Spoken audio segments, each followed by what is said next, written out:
శ్రీకృష్ణ చరిత్ర మొదటి భాగం అధ్యాయం 28 కంసవధ రెండవ భాగం. రచన నిర్మలం అనే శ్రీ అజ్జరపు వెంకటరావు. సంపాదకత్వం శ్రీమతి పప్పు శాంతాదేవి.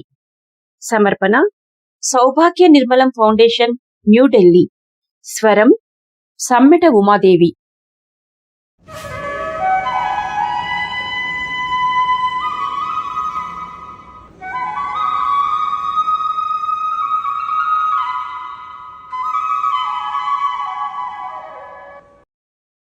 చానూర ముష్టికులకు కొంచెం వెనుకగా నిలబడ్డారు వారి ముఖ్య శిష్యులు.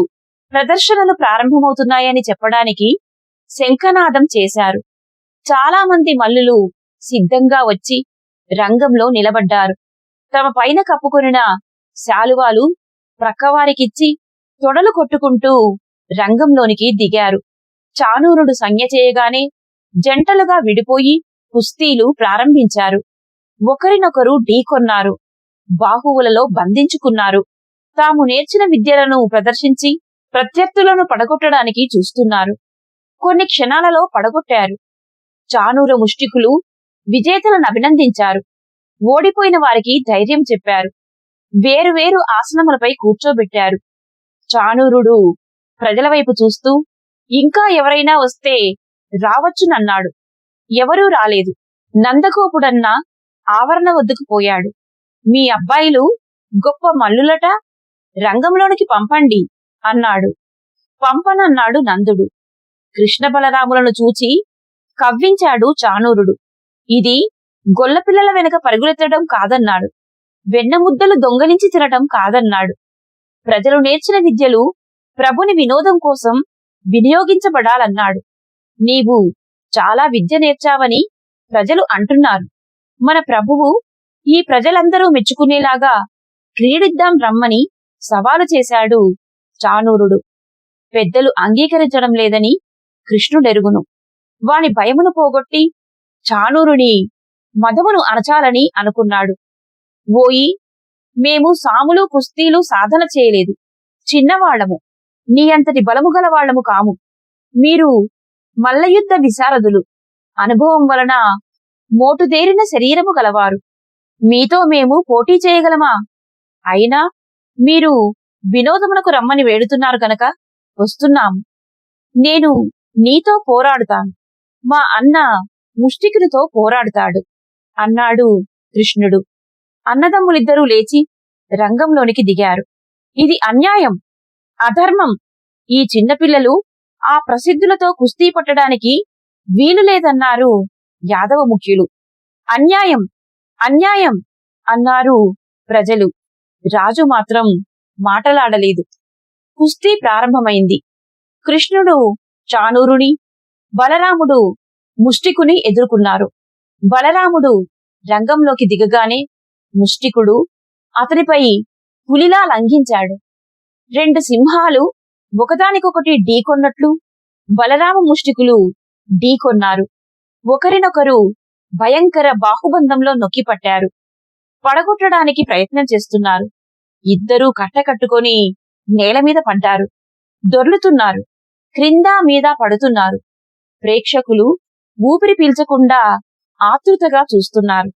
సుకుమార కుమారుల మీదకు ఈ రాక్షసులను ఉసిగొల్పి రాజు అన్యాయం చేస్తున్నాడన్నారు. ఇంతమంది పెద్దలు ఈ అన్యాయాన్ని సహించి ఎలా ఊరుకున్నారని స్త్రీలందరూ అసహ్యించుకుంటున్నారు. ముష్టికుడు క్రింద పడినప్పుడు ప్రజలంతా ఉత్సాహంగా బాగు బాగు అని కేకలు వేస్తున్నారు. ప్రజాహృదయము బలరామునికి అనుకూలంగా స్పందిస్తోంది. రెండు రంగములలో చానూరుడు కృష్ణుని ఎదుర్కొన్నాడు. చానూరుడు కొండంత దేహము కలవాడు. నడవడానికే ఆయాసపడతాడు. తనకుండే మల్లయుద్ధపు నేర్పు వలన ప్రత్యర్థిని నేల మీద పడగొట్టి వాని మీద పడతాడు చానూరుడు. ఆ బరువుకు నలిగి చస్తాడు ప్రత్యర్థి. ఇది అతని యుక్తి, యుద్ధ విధానము. కృష్ణునిది సుకుమార దేహం, చాలా లఘువైన శరీరం. గాలి వేగంతో, వెలుగు వేగంతో కదలగలడు. రంగంలో నిలబడి కృష్ణుడు తొడలు కొట్టాడు. రెండవ కొలను నిలబడ్డ చాణూరుడు అతనితో కలయబడటానికి చేతులు చాపి పరుగున వచ్చాడు. లాఘవంతో తప్పుకున్నాడు కృష్ణుడు. రెండవ కొనకు పరిగిడి అటు నిలబడి తొడలు కొట్టాడు. చాణూరుడు అతనిని ఎదుర్కోవడానికి అటు వెళ్ళాడు. అటు నుండి ఇటు, ఇటు నుండి అటు 5-6 సార్లు పరిగెత్తేసరికి అలసిపోయాడు చాణూరుడు. చెమటలు కక్కుతున్నాడు. ఆయాసపడుతున్నాడు కాని ఆ బాలకుని ఒడిసి పట్టుకోలేకపోయాడు. ఆ పరుగులో చాణూరుడు ఒక కాలి మీద బలంగా ఆనుకుంటున్నట్లు గ్రహించాడు కృష్ణుడు. రెండవ కాలిలో ఏదో అవిటి ఉందనుకున్నాడు. కృష్ణుని కవ్వింపుకు ఉడుక్కుంటున్నాడు చాణూరుడు. చాలా జోరుగా పరిగెత్తి వస్తున్నాడు. కృష్ణుడు లాఘవంతో పక్కకు తప్పుకొని బలమంతా పుంజుకుని చాణూరుని ఎడమ కాలి మీద ఒక్క తన్ను తన్నాడు. అకస్మాత్తుగా తగిలిన ఆ వజ్రఘాతానికి అతని పాత నొప్పి బయటపడింది. ఆ నొప్పి నసాలాను కంటుకుంది. తట్టుకోలేకపోయాడు. గిలగిలలాడిపోయాడు. క్రింద పడిపోవడానికి సిద్ధమై ఎలాగో ఆపుకున్నాడు. చేతుల మీద ఆనుకున్నాడు. జనమంతా వికటంగా నవ్వారు. ఉడికిపోయాడు చాణూరుడు. మళ్లీ లేచాడు. తన లోకువ ప్రత్యర్థికి చిక్కిందని గ్రహించుకున్నాడు. ఎడమకాలు నొప్పి. కదిలితే కరేలుమంటోంది. బాగా కోపం వచ్చింది. కుర్రవాడు నలుసులాగుండి ఎంత దెబ్బ కొట్టాడు అనుకున్నాడు. కోపం హెచ్చిపోతుంది. అలసట కూడా ఎక్కువైంది. కృష్ణుడింతవరకు అలసట పడలేదు. ఉత్సాహంగా ఉన్నాడు. ఒకరినొకరు పట్టుకోవడానికి ఒడుపులు చూచుకుంటున్నారు. అంతలో సాధు సాధు అని జయజయధ్వానాలు వినవచ్చాయి. ప్రజలలోనూ చప్పట్లు కొడుతున్నారు.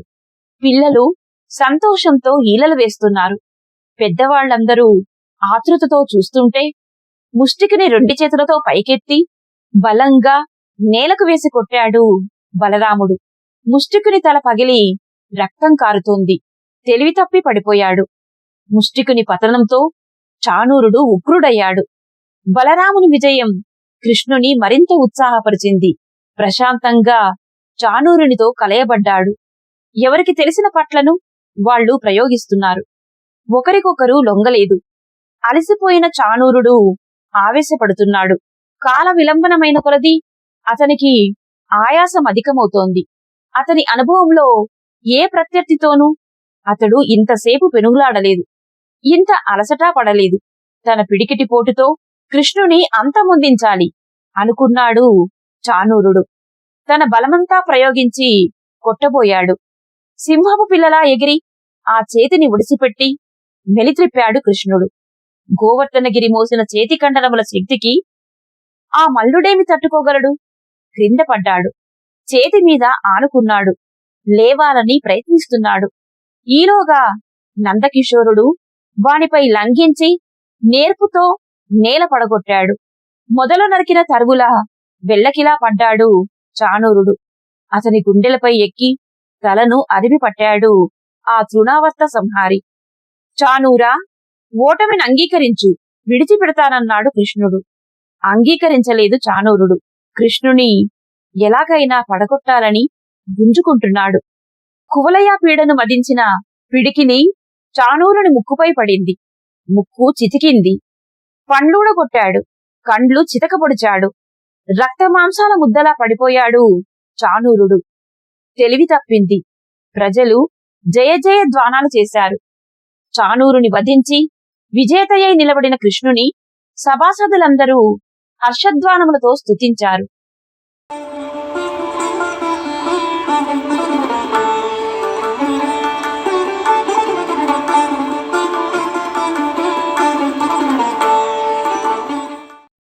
కంసుని ముఖములో నెత్తురు లేదు.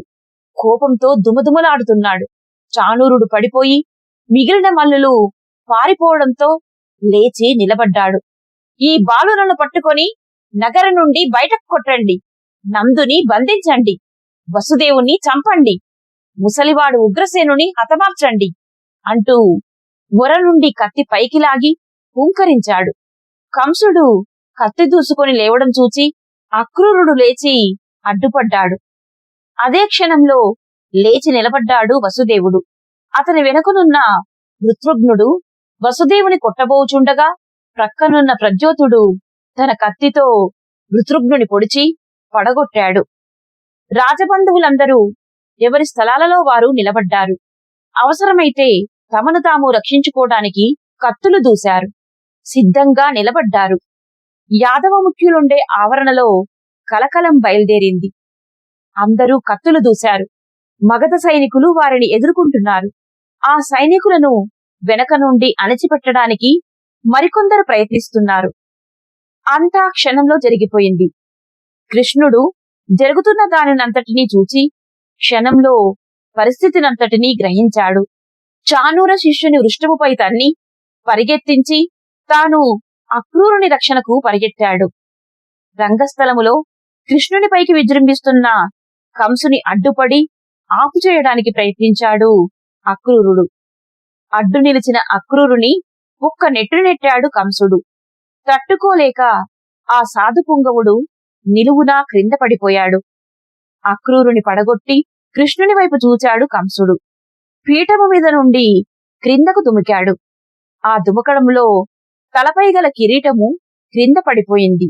కేశబంధము విడిపోయి జుట్టు వ్రేలాడుతోంది. ఇక ఆలస్యం చేయకూడదనుకున్నాడు. కృష్ణుడు సమయం ఆసన్నమైందని గ్రహించి తనపై పడనున్న కంసునిపై లంఘించి వ్రేలాడే జుట్టును చేతబట్టి గుంజి నేలను పడగొట్టాడు. ఆ పడడంలో కంసుని చేతిలో కత్తి క్రింద పడిపోయింది. బిత్తరపోయి చూస్తున్నాడు కంసుడు. తన శత్రువు తనను జుట్టుపట్టి లాగి పడగొడుతున్నట్టు గ్రహించాడు. ఆ క్షణంలో అతనికి నారదుని జోస్యం గుర్తుకు వచ్చింది. దేవకి 8వ కొడుకు తనను పడగొట్టాడు. వాడు భగవంతుడా? ఏ భగవంతుణ్ణి తానిన్నాళ్లు తిరస్కరించాడో ఆ భగవంతుడే ఇప్పుడు తనను జుట్టుపట్టి లాగి పడగొట్టాడు. తాను భగవంతుని సన్నిధిలోనున్నాడు. విష్ణుదేవుడు తనను చంపబోతున్నాడు. అతనిలో భయం బయలుదేరింది. వసుదేవుని చంపడానికి మగధవీరుడు ప్రయత్నించడము, మగధవీరుని ప్రద్యోతుడు చంపడం చూచాడు బలరాముడు. తన పిడికిటి దెబ్బతో ఒక మగధ సైనికుని నేలగూల్చి వాని వద్దనున్న గదను చేబూని తండ్రి వద్దకు లంఘించి అక్కడ నిలబడి దగ్గరకు వచ్చిన వారిని మోదుతున్నాడు. నిరాయుధులైన జనం పారిపోతున్నారు. స్త్రీలు భయపడి ఆర్తనాదాలు చేస్తున్నారు. కత్తులు కత్తులు, గదలు గదలు కొట్టుకుంటున్నాయి. ఎవరు మిత్రులో ఎవరు శత్రువులో తెలియడం లేదు. అంతా అయోమయంగా ఉంది. ఈ కోలాహలం అనగడానికి ఒకటే మార్గం అనుకున్నాడు కృష్ణుడు. సమయం ఆసన్నమైందని తెలుసుకున్నాడు. దగ్గర పడి ఉన్న కంసుని కరవాలమును చేతబట్టి కంసునిపై ఒక్క దెబ్బ తీశాడు. క్షణాలలో మెరుపుపాటుతో కంసుని తల శరీరం నుండి వేరై మట్టిని దొర్లుతోంది. రాజరక్తము రంగస్థలములో ప్రవహిస్తోంది. కంసుని శరీరం నుండి ఒక దివ్యజ్యోతి బయలుదేరి కృష్ణునిలో కలిసిపోయింది. ప్రక్కనే పడి ఉన్నది కంసుని శంఖము. దానిని చేబూని విజయధ్వానము చేశాడు కృష్ణుడు. ఆ శంఖనాదము వైపు చూచారు మగధవీరుడు. వసుదేవుని ఎదుర్కొనబోయిన కంస సోదరులంతా బలరాముని చేతిలో చనిపోయారు. మగధ నాయకుడు వృత్రుఘ్నుడు హతుడయ్యాడు. మగధ సైనికులు కత్తులు దించి తలలు వంచుకున్నారు. వారి చేతులలోని ఆయుధాలను గుంజుకున్నారు యాదవులు. చూస్తున్న ప్రజలంతా నిర్ఘాంతపోయారు. అంతా క్షణంలో జరిగిపోయింది. ఒక చేతిలో కత్తి పట్టి రెండవ చేతిలో శంఖమును పట్టి జయధ్వానము చేస్తున్నాడు కృష్ణుడు. దుర్మార్గుడైన రాజు చంపబడ్డాడు. జై కృష్ణ వాసుదేవకు జై అంటూ నినాదాలు ఆకాశాన్ని అంటుతున్నాయి. అతి త్వరితముగా క్షణకాలంలో జరిగిపోయిన ఘోర సంఘటనలకి మగధ సైనికులు నిర్ఘాంతపోయారు.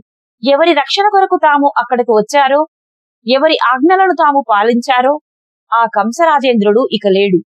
అతని తమ్ములందరూ హతులయ్యారు.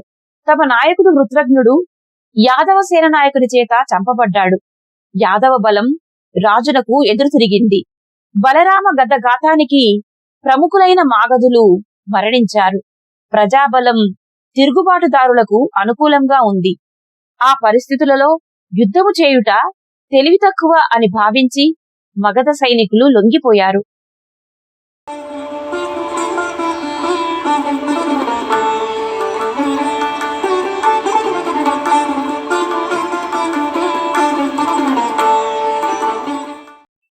ప్రమాదం గడిచిపోయిందని గ్రహించిన వెంటనే కృష్ణుడు కత్తిని పారవేసి పరుగున పోయి వసుదేవునికి పాదాభివందనం చేశాడు. వసుదేవుడు కృష్ణ బలరాములను కౌగిలించుకుని ఆశీర్వదించాడు. బలరాముడు గదను చేతపట్టుకుని నిలబడ్డాడు. వసుదేవుడు అక్రూర ప్రజ్యోతులతో ఒక్క క్షణం ఆలోచనలు జరిపాడు. ఎవరి పనులకు వారిని నియోగించారు. తాను రాజ అతిథుల ఆవరణలోనికి వెళ్ళాడు. రాజన్యులందరికీ నమస్కరించాడు. వారందరూ విచ్చుకత్తులతో అంగరక్షకుల మధ్య నిలబడి పరిస్థితులను పరికిస్తున్నారు. అవసరమైతే ఆత్మరక్షణ కొరకు యుద్ధము చేయడానికి సిద్ధముగా ఉన్నారు. వసుదేవుడు వారందరికీ నమస్కరించాడు. రాజశ్రేష్ఠులారా, మీరేమీ ఆవేశపడవలదు. జరిగిపోయినది మా ఆంతరంగిక సంక్షోభము. మీకు ఎటువంటి ఇబ్బందులు కలగనీయము. మీరు యాదవులందరికీ గౌరవనీయులైన అతిథులు. కోటలో మీకు ఏర్పడి ఉన్న విడుదలలోనికి దయచేయుడు. మధురానగర యాదవులు మీ స్నేహ సౌహార్దములను కోరుతున్నారు. ఈ శూరవసుదేవుడు మీ సేవకు సంసిద్ధుడు అన్నాడు. వారంతా రక్షక సైనికుల మధ్య తమ తమ బసలకు వెళ్లిపోయారు. రాజోద్యోగులు, యాదవ శ్రేష్ఠులు కంసుని మృతకళేబరాన్ని సగౌరవముగా కోటలోనికి తీసుకుని పోయారు. ప్రద్యోతుడు కోటలోను నగరం నలుమూలలను ప్రముఖులు, విశ్వాసపాత్రులు అయిన యాదవ సైనికులను కాపలాగా నియమించి పరిస్థితులను అదుపులోనికి తెచ్చుకున్నాడు. కృష్ణవాసుదేవునకు జై అంటూ కృష్ణుని దర్శించడానికి, పాదాభివందనం చెయ్యడానికి ప్రజలు ముందుకు వచ్చారు. కంసుని రక్తంతో తడిసిన తన చేతులను పైకెత్తి, సోదరులారా, ఇది సంతోషానికి జయజయధ్వానాలకు సమయము కాదు. మహారాజు చనిపోయాడు. రాజ్యము దుఃఖములోనున్నది.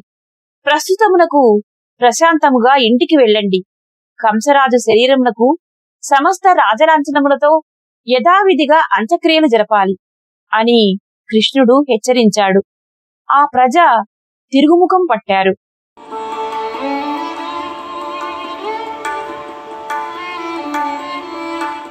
కృష్ణుడు నందగోపుడున్న ఆవరణలోనికి వెళ్ళాడు. ఉద్ధవుడు అందించిన వస్త్రములను ధరించాడు. నందునికి ప్రణామం చేశాడు. జరిగిపోయిన దానికి నన్ను క్షమించండి తండ్రి. ఆవేశములో మీ అనుజ్ఞ పొందకుండా రాజును ఎదుర్కోవలసి వచ్చింది. నందుని బంధించు, వసుదేవుని చంపు అని అతడు అనడంతో నాకు కోపం వచ్చింది. అధర్మానికి ఎప్పటికైనా అంతముండాలి కదా, ఇది భగవన్ నిర్ణయం అన్నాడు.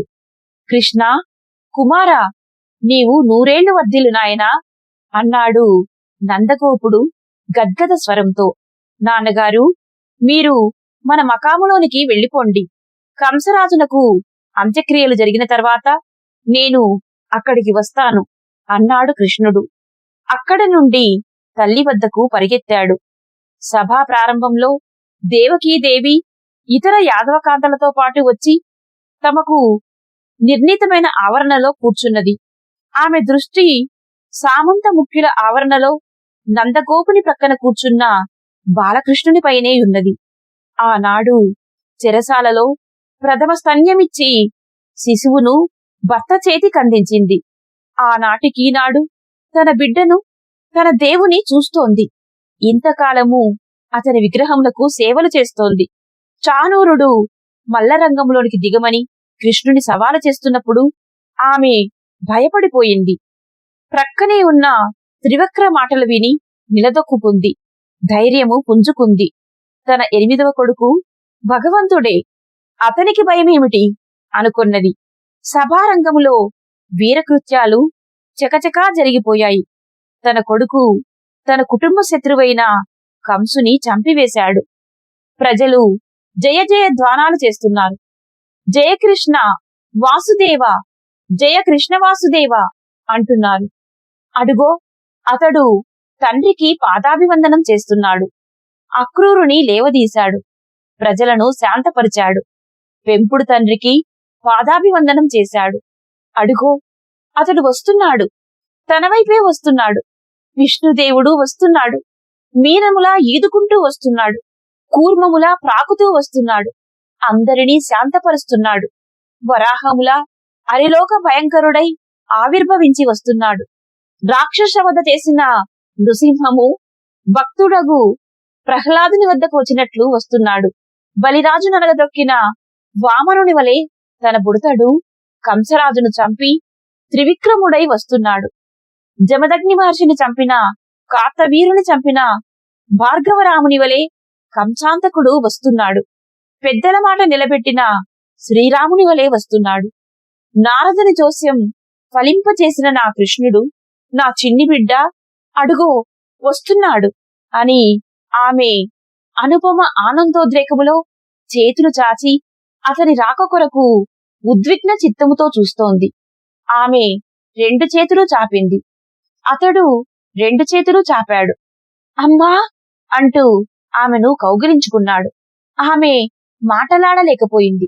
నోట మాట రాలేదు. మహాముని మాటలు నిజమయ్యాయి అంది. తెలివి తప్పింది. కృష్ణుని చేతిలో వాలిపోయింది. ఆమెను తన చేతులలో నుంచుకొని వసుదేవుని కోటకు తీసుకుని వెళ్ళాడు. త్రివక్ర మరికొందరు స్త్రీలు వారి వెంట వెళ్లారు.